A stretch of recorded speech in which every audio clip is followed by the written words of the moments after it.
de comportamento, um tanto distantes das regulações normativas coercitivas de uma vida organizada em torno da produção. Assim, o que se observa é um novo ethos, não mais orientado pela moral puritana e racional do capitalismo nascente, mas baseado num modelo hedonista e lúdico, cujos valores fundamentam-se no próprio ato de consumir. Nesse panorama sociocultural contemporâneo, não mais marcado pela matriz da contenção, mas voltado pelo incentivo ao consumo, como fica a esfera do amor e da sexualidade. Um autor que tem se destacado nessa área é o Bauman, né? Num livro de 2003, Amor Líquido, sobre a fragilidade dos laços humanos, o sociólogo polonês traça um retrato amargo dos dias atuais. Para ele, esse universo econômico do hiperconsumo e consequente descarte dos produtos usados tem abrangido também os relacionamentos humanos. Com verdadeira ojeriza a qualquer forma de dependência, os vínculos amorosos contemporâneos têm se pautado pela busca do prazer imediato e por uma urticária em relação a projetos de longo prazo. Apesar de sua evidente pertinência e força, não nos parece que o discurso crítico de Bauman aos dias atuais possa ser considerado como isento de problemas. A nosso ver, a orientação do sociólogo em tela, por vezes de forma explícita ou nas suas entrelinhas, carrega uma visão nostálgica e idealizada da família tradicional, em geral caracterizada como um suposto locus de proteção e afeto, um espaço de resguardo frente ao social competitivo e potencialmente opressor. Tal visão também pode ser encontrada com tintas nostálgicas semelhantes em escritos do frankfurtiano Theodor Adorno, ver, em especial, o capítulo Família, do livro Temas Básicos de Sociologia, de Adorno e Horkheimer.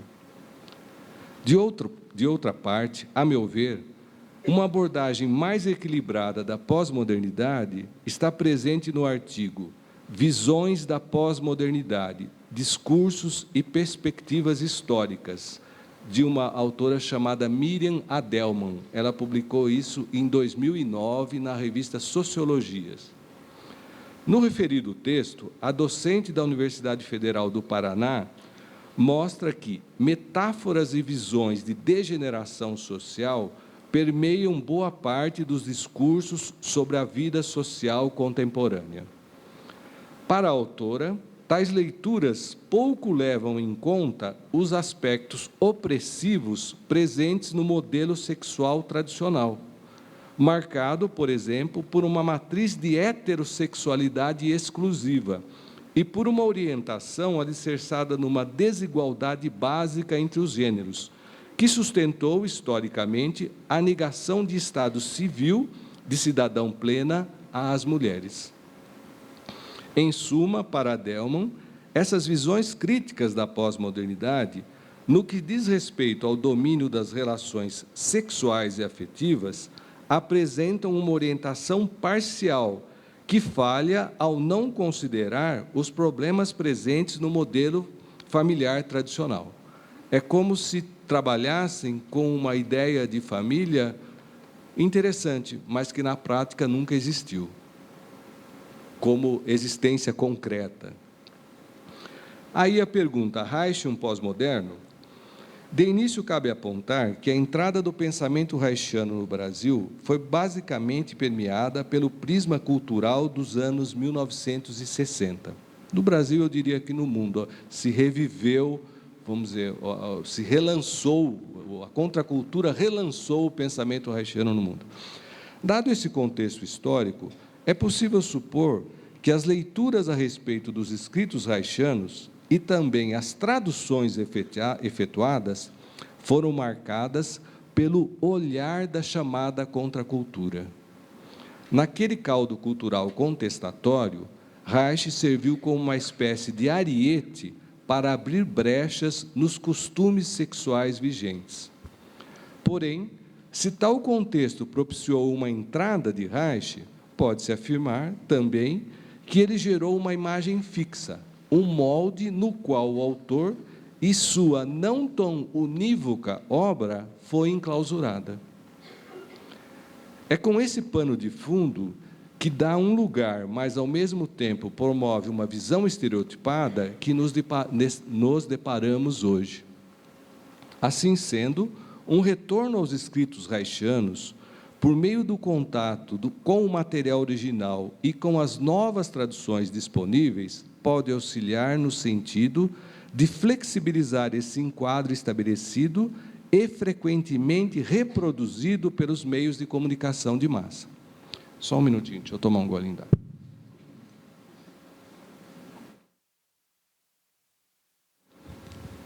Como o tempo está tranquilo, eu vou contar uma historinha, tá? Tá.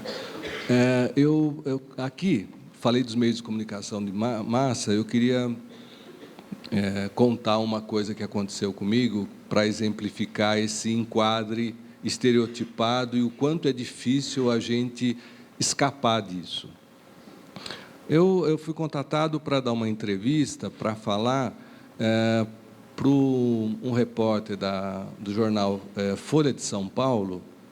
Ia sair uma matéria no caderno Equilíbrio. O caderno Equilíbrio, se não me engano, é um caderno que sai às terças-feiras, e é um caderno assim leve, tem uma cara... né, uma pegada leve, assim, e a... Saúde Fashion, isso. E a matéria é uma matéria interessante sobre psicoterapias hoje, mas pegando as tradições e tal. Então, eu achei legal, um espaço importante, a Folha de São Paulo, né, achei... né? Aí a pessoa me ligou e tal, eu falei algumas coisas, e ele me ligou de novo, montou-se um contato assim, bom. E eu falei mais coisas, eu falei, manda o texto que eu vou dar uma olhada, né? Sempre tem um cuidado com o que vai sair e tal. Aí ele me mandou, eu não só, vamos dizer, organizei o texto, como eu escrevi coisas. Eu passei um final de semana produzindo coisa para aquilo. Falei, puxa vida, vamos tal. E mandei, o rapaz agradeceu e tal, muito legal e tal. Atualmente eu não assino a Folha todos os dias, só de final de semana. Também, se você ficar só lendo o jornal, você perde muito tempo na vida, né? E aí eu levantei de manhã, na terça-feira, e fui. Na terça-feira que iria sair, isso demorou uns 20 dias, um mês e tal, para ver, vamos lá ver e tal, né? Peguei o jornal, a hora que eu olhei, eu assustei. Saiu um box, sei lá, um tanto assim, e com uma foto do lado, a legenda da foto era Desbunde dos anos 60. E tinha uma foto de um rapping, assim, né? Aí eu vi do lado uma coisa assim, descritiva apenas, e situando o Reich, quer dizer, eu tinha trabalhado bastante, né? Sabe, eu não me reconheci naquilo, né? Eu fiquei assim, bem chateado. Aí abri o e-mail, o computador, né? E tinha o rapaz, o repórter, pedindo desculpas, que por dificuldades de espaço não saiu, só saíram os tradicionais, Jung e Reich, saiu só vamos dizer, esse sumo do sumo aí e tal, né? Mas mesmo assim eu continuei chateado, porque o pouco que saiu não foi nada do muito que eu mandei. Entendeu? Não era uma síntese do que eu falei, era uma outra coisa. Aí eu liguei e consegui falar com o repórter. E aí o que aconteceu foi o seguinte: ele me contou que não houve tempo lá, não houve tempo e não houve espaço e tal, então eles pegaram um material de arquivo, né? E puseram material de arquivo, quer dizer, é isso aqui, entendeu? Quer dizer, o que aconteceu? Tudo bem, tem todas as justificativas aí pragmáticas da situação e tal, mas o resultado foi o mesmo, e todo o trabalho que eu me envolvi, a expectativa de furar um pouco esse bloqueio, não ocorreu, né? Então, é muito, você bater. Então, como furar isso? Como produzir brechas nesse enquadre que te olha de um jeito, e é muito difícil você escapar desse enquadre. Eu vivo isso cotidianamente, isso na USP, e acho que tenho produzido alguma coisa para mudar um pouco isso daí. Mas é muito difícil, é muito difícil. O Ferenczi é uma brecha nisso daí, entende? Quando eu falo, porque é uma ligação ali, tem as citações e tal, é isso que eu vamos dizer, por isso que eu falei do Ferenczi também, né? Bom, então, retomando ao texto e tal, né? Tal retorno investigativo tem sido efetuado na academia aproximadamente desde o início dos anos 1990, por vários trabalhos que têm saído, não só lá onde que eu estou, mas pipocando aqui e ali, teses e tal, né? E isso pode ser conferido no trabalho que a Sara Mathiesen tem feito muito bem. Tem um livro dela de 2007, organizando as publicações sobre o pensamento reichiano. Lá vocês têm todo um levantamento que ela fez do que tem sido produzido em termos de pesquisa acadêmica, de mestrados e doutorados, além de uma boa organização do pensamento reichiano. A gente precisa muito disso, né? Porque é uma obra muito pouco sistematizada, com muita... Tal. Bom, inserido nesse clima de pesquisa do legado reichiano, assim podemos explicitar a proposta desse trabalho, retomando agora, depois da gente ter conceituado pós-modernidade, tá? Se o pensamento reichiano teve a sua inserção no clima sociocultural dos anos 1960, período entendido como emblemático para a ocorrência da pós-modernidade, qual a relação do enfoque reichiano com essa época histórica? Ou ainda, em termos mais sintéticos, Reich pode ser considerado um precursor da chamada pós-modernidade? Se sim, em que termos? De posse do aqui exposto a respeito da pós-modernidade, em especial do rompimento que tal movimento acarretou no modelo tradicional de exercício de poder e da sexualidade no seio familiar, cabe observar que, sem dúvida, Reich foi um crítico radical da família patriarcal, uma instituição marcada pela moral sexual repressiva. Sobre essa aproximação, vale pontuar que, ainda nos finais da década de 20 e início dos anos 30, ele voltou suas baterias para as mazelas desse arranjo familiar, fundado no autoritarismo e no cerceamento sexual. Porém, qualificando um pouco mais esse ponto, a teorização militante de Reich não se ateve na denúncia dessas manifestas mazelas do arranjo familiar usual. Alicerçado numa tese presente no artigo freudiano Moral Sexual Civilizada e Doença Nervosa Moderna, de 1908, que entendia o domínio sexual como protótipo das demais reações perante a vida, Reich chamou a atenção para a função de quebra de confiança básica gerada pela restrição sexual. Para ele, a família patriarcal, um espaço de contenção sexual, daí o exagero da ligação edípica, como um Estado autoritário em miniatura, moldava o sujeito para se ajustar a formas autoritárias de governo. Assim, com essa leitura crítica, Reich atacou a estrutura familiar tradicional e, com isso, antecipou em cerca de 3 décadas, rupturas verificadas no clima cultural dos anos 60. Por esse fato, podemos entender que, quanto a esse ponto, a orientação reichiana pode ser associada ao que hoje batizamos como pós-modernidade. O ponto aqui, só justificando essa aproximação com o Freud, é mostrar que tem uma função, o Reich denuncia que tem uma função de poder nesse cerceamento. Não é, o brado reichiano não é só em prol do hedonismo e do prazer da coisa em si, mas ele está pensando que essa forma de lidar com a sexualidade moldava uma certa estrutura de posicionamento na vida ou de caráter que servia vamos dizer, a aceitação de uma dominação maior, né? Enquanto que, no direito ao prazer sexual e à promoção de relações mais democráticas na família, Reich se afina com os dias atuais, no domínio das orientações sexuais, tal aproximação não se verifica.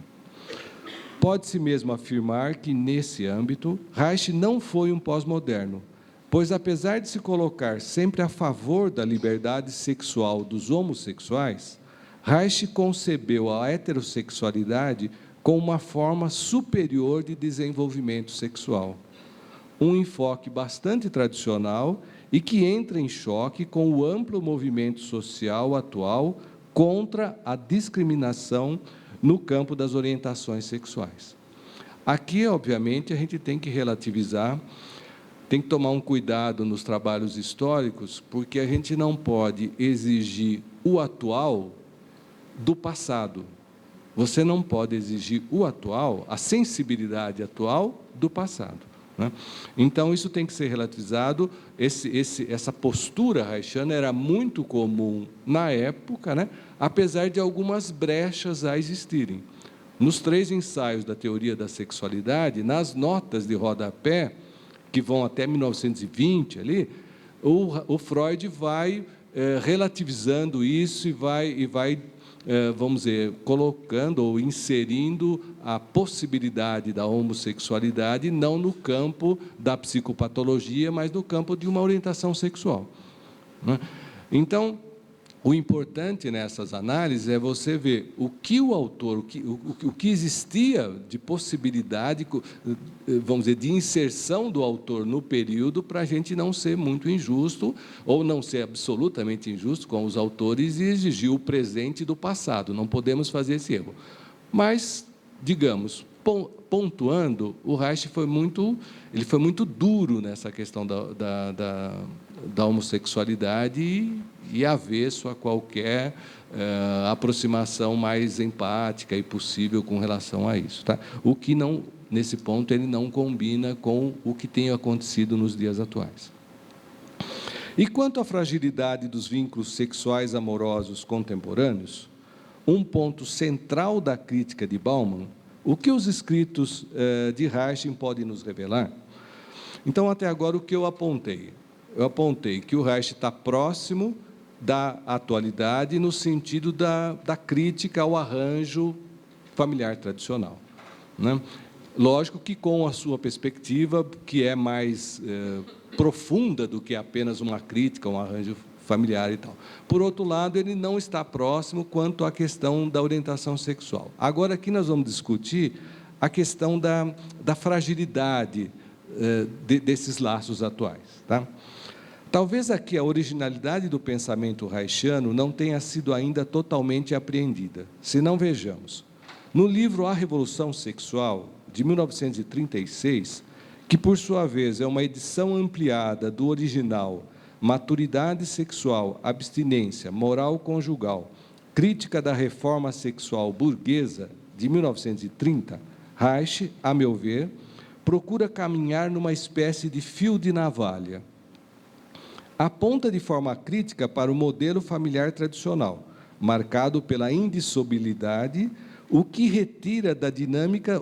retira da dinâmica transformadora do tempo e pela monogamia compulsória. Mas, de maneira cuidadosa, tece considerações sem procurar fechar o campo com uma estruturação completamente montada.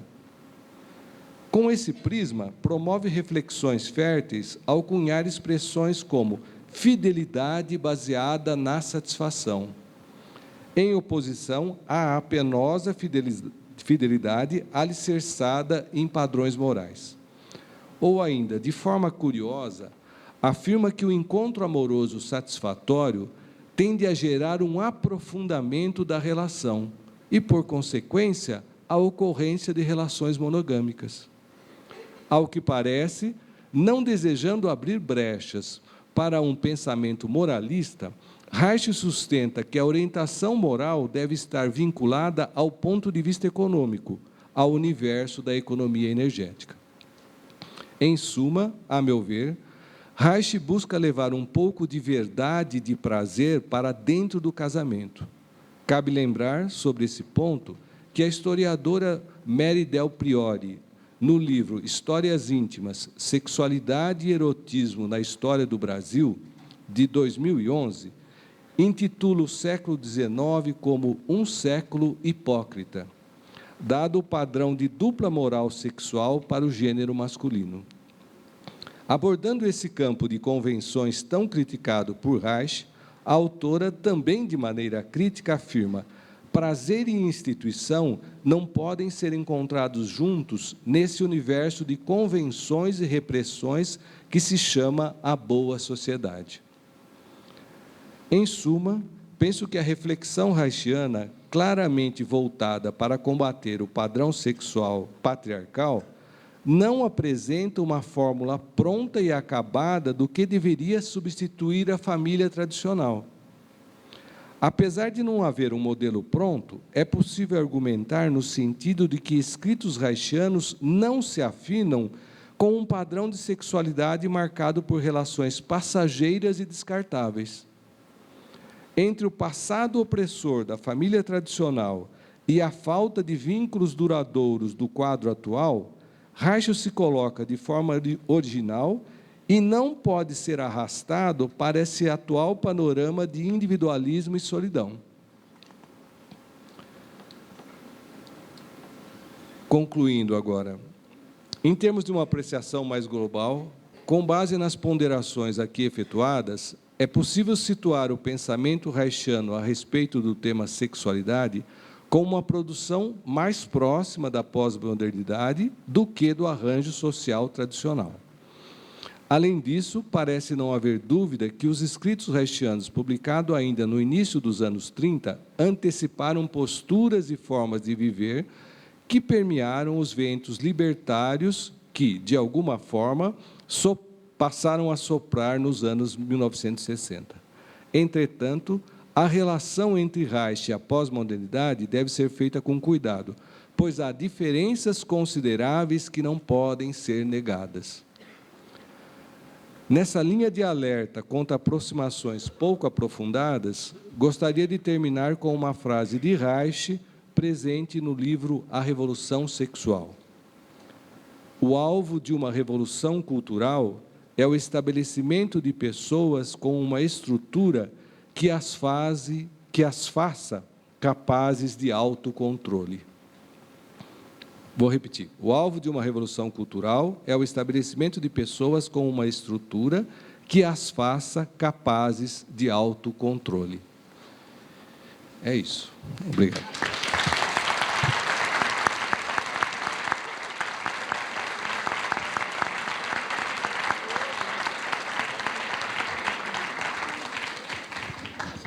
Obrigada, Paulo. Agora, os dialogadores, o Cláudio e o Ricardo, vão conversar um pouquinho aí com o Paulo sobre o tema. Cláudio? Oi.